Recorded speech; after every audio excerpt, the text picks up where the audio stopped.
Hi everyone, and welcome to the 16th Sunday of Ordinary Time. And we have another reading, which is really important because not only do we get the parable, but we get Jesus explaining what the parable means to his disciples. So just like last week for the parable of the sower, I recommended we use that for an examination of conscience because we get the parable, and in case we're a little bit unsure, right, Jesus is explaining it to his apostles and disciples afterwards because they ask, what's this all about?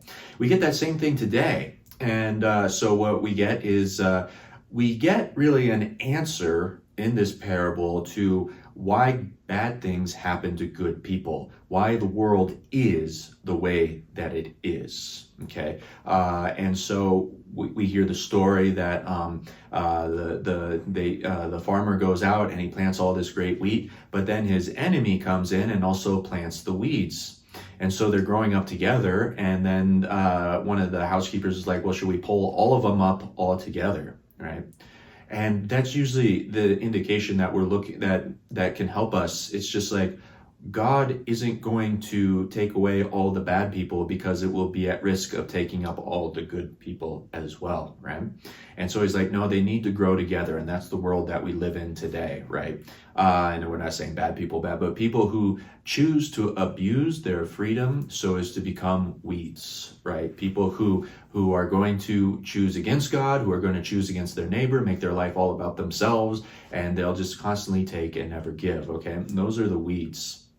But what the Lord does promise us in all of that is that at the end, when it is time for the harvest, all the weeds will be taken and they will be burned. Okay, which is a very scary, but at the same time, very real understanding that we need to have about what's going on here.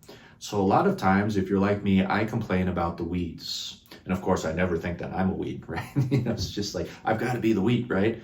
Well, in order to be the wheat, right, we have to realize this situation, and we have to stop blaming the fact that the weeds are there. We just have to be who God has called us to be the wheat and bear fruit. We get so distracted, and this is another parable with taking the beam out of your own eye before you can go and look at the speck of your neighbor's, right?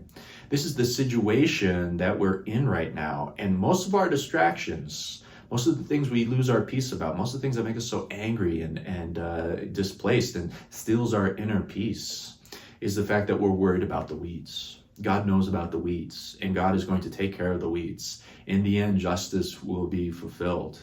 However, to make sure that we're not a weed, we have to be able to be the people that God has called us. This is identity. This comes down to our fundamental identity as sons and daughters of God.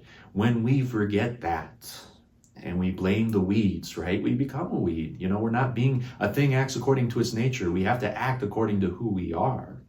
And so we get this beautiful explanation about that. We also get the little seed, the smallest of the seed that turns into the biggest tree. If we're wheat, we have to realize our smallness, but at the same time realize that by God's grace, we will be great. We will be, we have so much that we can offer the world, and then we can become the saints that God is calling us to be.